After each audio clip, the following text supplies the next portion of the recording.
Artrova, kuriuose mes dabar esam, ir Montparnaso, kurios yra ten, kur matėte tą dangoraižį iš Liuksemburgo sodo. Pačios garsiausios be abejo yra Père Lachaise kapinės. Jos yra pačios didžiausios, pačios seniausios. Ir ten palaidota daugiausia garsių žmonių, tokių kaip Balzakas, Edith Piaf, Marie Trintignant, aktorė, kurie meilužiais galvą atitrankė Vilniui į radiatorių tiek, kad jinai mirė. Ji irgi ten palaidota. Tai Modiljanis, dainininkas Jimis Morrisonas ten palaidotas, rašytojas Oskaras Vaildas, bet pats garsiausias kapas ten tose kapinėse tai yra jums nieko nesakanti žurnalisto Viktoro Nuaro pavardė, nes jis žuvo dvikovoj XIX amžiaus pabaigoj ir giminės jam padarė tokį antkapį, kad jis pavaizduotas po dvikovos nušautas guli ant žemės, skrybėlė nuriedėjus prie šono, čia paltas prasakstytas, matos liemenė.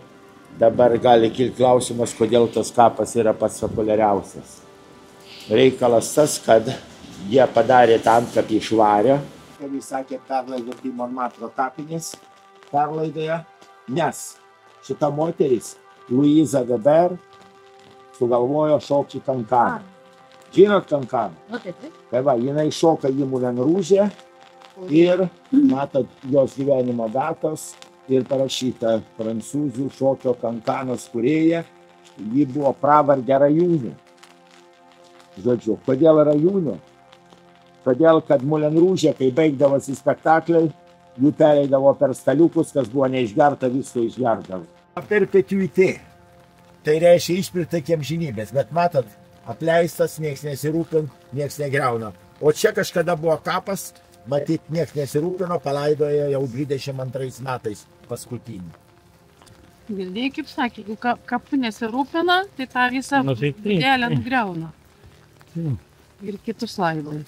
Rašytojas Stendhalis. Raudona ir juoda Parmos vienuolynas. Va, jis, žodžiu, jo tikroji pavardė buvo Henri Belis, slapyvardis Stendhalis. Ir jo draugai praėjus 50 metų po jo mirties pastatė šitą paminklą, o čia itališkai užrašyta, kadangi dirbo konsulų Milane, Prancūzijos konsulų Milane itališkai. Henri Belis, milanietis, rašė, mylėjo, gyveno 1783, mirė 1842 metais, insulto gatvėj, žodžiu, patyrė ir naktį mirė viešbutį. Tai vat jo jau kapu rūpinsis valstybė, nes jis yra vienas garsiausių XIX amžiaus prancūzų rašytojų. Kadangi jis šeimos neturėjo, jis buvo nevedęs, tai vat rūpinos tie draugai pastatė, jo gerbėjai kūrybos pastatė šitą paminklą, bet dėsningumas yra toks. Tas žmogus, kuris mažai žinomas, bet turėjo daug pinigų, pamatysit, pasistatė mauzoliejų kaip 3 aukštų namas, bet nieks nežino, ką jis veikia, kuo jis užsiminėjo, aš enciklopedijoje ieškojau, o tas, kuris garsus, dažnai antkapis būna kuklus.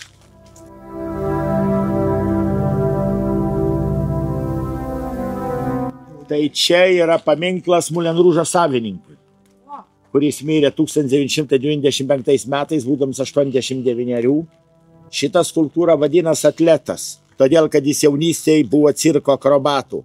Tas Moulin Rouge savininkas, užtat Moulin Rouge programoje yra ir akrobatinių elementų įtraukta jo garbei.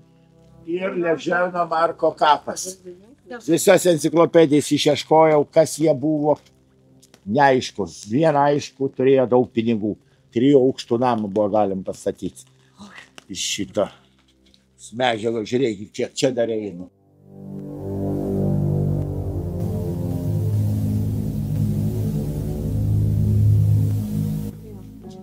Nu va, Aleksandras Diuma sūnus, va tas, kuris parašė romaną Dama su kamelijomis, kuris, kaip sakiau, buvo tėvas palaidotas Panteone, o jis čia, jis buvo įsimylėjęs tą damą su kamelijomis, kaip sakiau, buvo jaunas, neturėjo pinigų, jinai ištekėjo už milijonieriaus, bet jis paprašė, kad jį palaidotų kuo arčiau tos jo mylimosios, kai mirs. Tik tiek, taip sakant, mes pamatysim netrukus ir jo mylimosios, tos damos su kamelėmis kapą, bet jis bus už 500 metrų nuo jo, nes skirtumas metų, jis mirė praėjus 50 metų po jos mirties, tai aišku, kad negalėjo jau šalia jos palaidoti, nors jis taip ir prašė. Jis taip pat buvo didelis kojų maniakas, darydavosi pedikiūrus ir prašė, kad jam padarytų antkapį su nuogom kojom, kad visi matytų, kokios dailės buvo jo kojos. Bet prieš 15 metų kažkoks maniakas nukapojo pirštus, žodžiu, ir nosį nukapojo. Tai vat, kol kas nieks nesutvarkė, o čia dar yra užrašas, kur jo žodžiai užrašyti. Aš gyvenau tarp gyvenimo ir mirties, kuri mane domina labiau negu gyvenimas, nes pastarasis tai yra tik amžinybės ir laiko dalelė. Tai va čia jis palaidotas ir su savo antrąja žmona, pirmoji mirė jauna, ir ta antroji žmona jį pergyveno 39 metais vėliau mirė negu jis. Tai va jis su savo antrąja žmona čia ir palaidotas. Tai va čia yra užrašyta, kad perkeltas į Vilnių, o iš pradžių buvo šitam kape. Lenkų čia yra daug palaidoti, yra net gatvė, kuri taip pavadinta Lenkų gatvė. Čia ilsisi Alfonsina Plėsi, gimusi 1824, mirus 1847, išpirkta iki amžinybės. Vyrai žino, kam išpirkti iki amžinybės. Va čia jos portretas, kaip jie atrodė, kažkas užkišęs rožę, vasarą būn kamelijas, o čia iš jos vardo Alfonsina ir P pavardės raidės padarytas jos pagrindinis gyvenimo užsiėmimas. Mato? Va. Supranti? Ir matot, gerbėjai lūpdažiais nubučiavę antkapį. Tai va. Du apvalus, vienas ilgas. Nu va, matot, Lenkų gatvėje mes dabar stovim. Lenkų kapai, matot, irgi žvakutės. Kapai išpirkti iki amžinybės. Dabar vieną dar kapą patį gražiausią. Turistai vadina pačiu gražiausiu. Pažiūrėsim ir eisim toliau.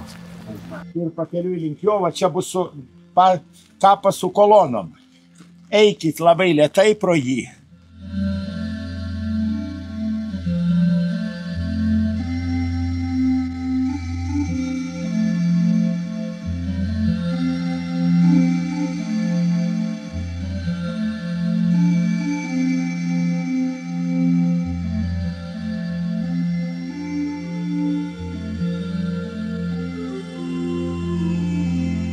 Baigė gyvenimą savižudybę ir paliko tik raštelį: atleiskite, gyvenimas man tapo nepakeliamas. Likus maždaug pusę mėnesio iki jos mirties, viena draugė, kalbėdama su ją, prisiminė, kad Dalida jai pasakė tokį sakinį: man gyvenime sekėsi viskas, išskyrus patį gyvenimą. Tai va, gal tas sakinys paaiškino tokį pasirinkimą. Tai va, čia brolis rūpinasi, kad visą laiką būtų gėlių ant jos kapo. Ji turėjo brolį, kuris prieš 10 metų iškeliavo į Nicą, nes ten šilčiau.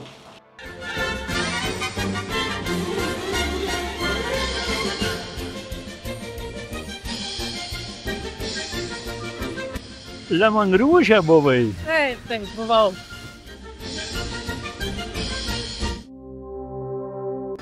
Jinai čia dirbo šitoj kariniai. Kas? Amėlė iš Monmarto. Sparnai nulūžė, iš visų nebuvo. Pats korpusas irgi aptrupėjęs. Toks, kokį dabar matot, yra prieš 5 metus maždaug restauruotas. Ir kadangi po Antro pasaulinio karo nieks nesirūpino juo, atsirado vienas apsukrus italas, kuris nutarė pamokyti prancūzus. Jeigu jūs taip negerbėt savo paveldo, aš jūs pamokysiu, kaip reikia elgtis su juo. Kaip jis juos pamokė, pamatysit už 100 metrų. Tai va, jis pastatė malūną, irgi matot pavadino Paplotėlio malūnas ir vakarais nebuvo įmanoma gauti vietos. Čia. Jums gali kaip klausimas, kodėl. Dalida, kurį čia dainuoja. Vakarais, užtat buvo neįmanoma gauti vietos. Prieš 10 metų jis pardavė tą restoraną, išvažiavo į Nicą gyventi. Dabar nežinau, kam jis priklauso, tas restoranas. Bet jau eilių nebėra vakarais.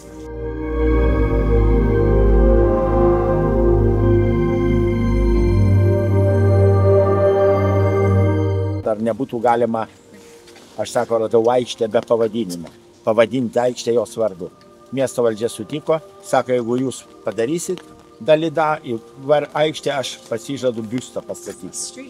Ir matot, va čia, Plas Dalida pavadina aikštė, Dalida, ir jis padarė šitą biustą, kapų paminklas, kur yra, viršutinė dalį iš vario padarė. Ten buvo iš akmens, o čia iš vario.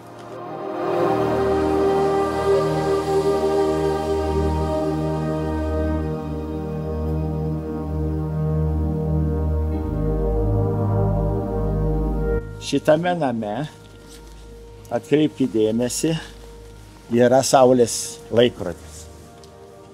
Matot? Ir užrašas su jumoru. Kai tu suskambėsi, aš užgiedosiu. Gaidys čia sako tai, kuris nupieštas viršui.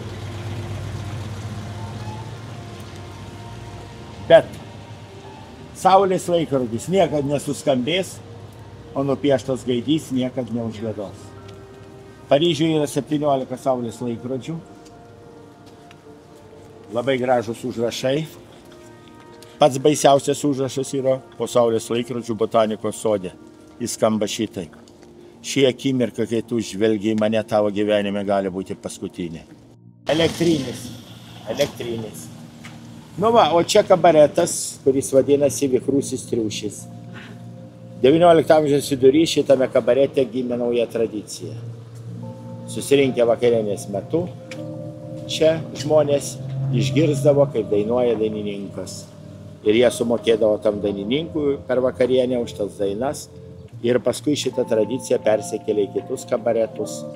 O Vikrusis triušis todėl, kad nupieštas tas paveikslas, kurį matote 19 amžiaus antroje pusėje, paprašė savininkas, kad jam nupieštų triušį, kuris nešant padėklo vyno butelį. Tai va ir matot tą paveikslą. Jis veikia ketvirtadieniais, penktadieniais, šeštadieniais. O čia vynuogynas nuo viduramžių. Jis čia yra ir Monmartro šventė. Tai tų vyno nepardavinėja, jį tik išdovanoja patiems garsiausiems svečiams. Ir jau viduramžiais prie įėjimo į šitą vynuogyną kabėjo toks užrašas. Kas išgeria net kibirą šio vyno, ką reiškia šlapintis, tikrai nežino. Atseit labai geras vynas, gali gerti kibirą, bet šlapintis nenorės.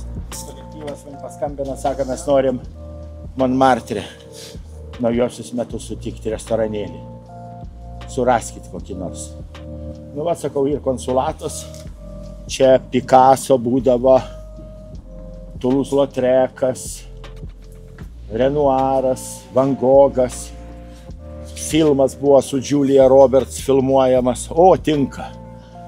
Užsakėm, atvažiavam 97 metų gruodžio 31, 9 valandą. Žodžiu, visi valgo, geria. Liko 5 minutės iki 12. Vien moteris padavėja sako, man duok baigės, negalite atnešti.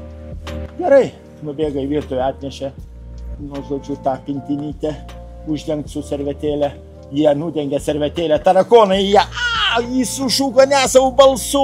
Vis pagalvoja, kai jau naujai metai. Pradėjo šaudyti šampaną ir 5 minutėm anksčiau sutikom naujuosius metus. 98-uosius. O tai va. Viršui, čia kalvos viršūniai, niekur nereikia eiti valgyti, viskas neskanu. Kodėl? Todėl, kad nėra jokios konkurencijos. Turistai ateina į tą kalvą, o sėdam restorane pavalgys. Nu, nebent kavos galite išgerti, tai tikrai nesigailės. O valgyti ne. Čia yra Kalvos aikštė. Ir 19 amžiaus vidury čia sėdėdavo šitoje aikštėje impresionistai, visokius gamtos vaizdus piešdavo, damos turtingos ateidavo, paprašydavo portretą, nupiešdavo jų. O čia priešais jūs va, yra labai garsus restoranėlis, kuris vadinas pas Motušę Kotryną. Kada 1814 metais sąjungininkų armija, tai yra rusų, prūsų, austrų, atėjo į Paryžių nuspręsti, ką daryti su Napoleonu, tai kazokai iš rusų armijos pakilė į šitą kalvą, susėdo šitame restoranėlį ir nieks jų neaptarnaus. Jau 5 minutės nein padavėjai. Jie tik vien tiesėdi tie kazokai. Ant 10 minučių praėjo, nieks neaptarnauja. 15 minučių praėjo, nieks neaptarnauja. Ir jie netekę kantrybės pradėjo daužyti kumščiais per stalus ir šaukt bystra. Ir nuo to laiko atsirado prancūzų kalbos žodis bistro. Va, užrašyta. Matot? Čia žodis bistro. 1814 metais. Matot? Tai va. Tai jeigu norit, galim čia užeiti, atsigerti kavos. Tai jūs dabar esat pačioj kavos viršūnėje. Bet jis pavadintas Kankinių kalnu ne todėl, kad jūs sunkiai užlipo, bet todėl, kad prieš 1700 metų čia Paryžiaus pirmasis vyskupas Dionizas norėjo pastatyti bažnyčią. Bet aplinkui gyvenę pagonys su tuo nesutiko. Ir tam vyskupui ir jo kunigam nupjovė galvas. Ir pagal legendą tas vyskupas pasiėmė savo galvą į rankas ir nuėjo tolyn į šiaurę, kur pastatė Švento Dionizo baziliką. Ten palaidoti visi Prancūzijos karaliai. O šita bazilika atsirado palyginti neseniai. Ja baigė statyti tik 1919 metais. Tai yra susijęs su Paryžiaus komuna, kai su Paryžiaus komunarai susidorojo per Lašezo kapinėse. Per Lašezo kapinės, va, jums matosi medžių masyvas. Va, ten yra pačias didžiausias Paryžiaus kapinės. Va, tas juodas medžių masyvas. Matot, tolumoje ant kalvos. Matosi toks medžių masyvas. Tai čia yra didžiausios Paryžiaus kapinės ant tos kalvos. Matot? Tai va. Ten sušaudė paskutinius komunarus ir sutarė, kad jau susidorojo su komunarais pastatyti čia bažnyčią ant Montmartro kalvos. Žmonės atsiliepė į kvietimą, surinko pinigų ir jau 1873 metais pagal architekto Abadi projektą pradėjo statyti šitą baziliką. Ji pavadinta Švenčiausios Jėzaus širdies vardu, prancūziškai Sacré-Cœur. Ir vienintelė bažnyčia, kur negalima nei fotografuoti, nei filmuoti, nei kalbėtis, nes nuolat išstatytas Švenčiausias sakramentas. Virš pagrindinio altoriaus yra milžiniška mozaika, kuri Jėzaus širdį rodo apaštalai, šventieji, eiliniai žmonės.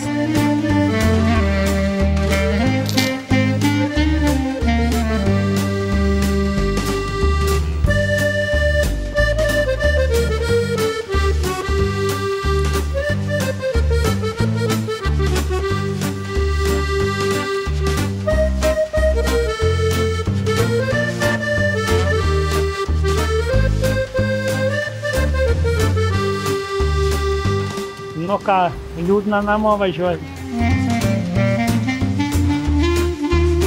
Kaip tau atrodo, aš atvykstu ar išvykstu?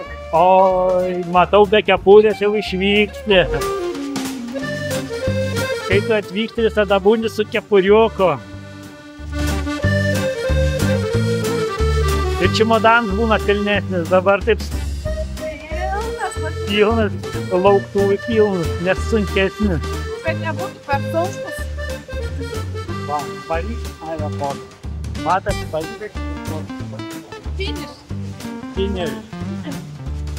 Paryžius viso gero. Paryžius gero. Išskridimas.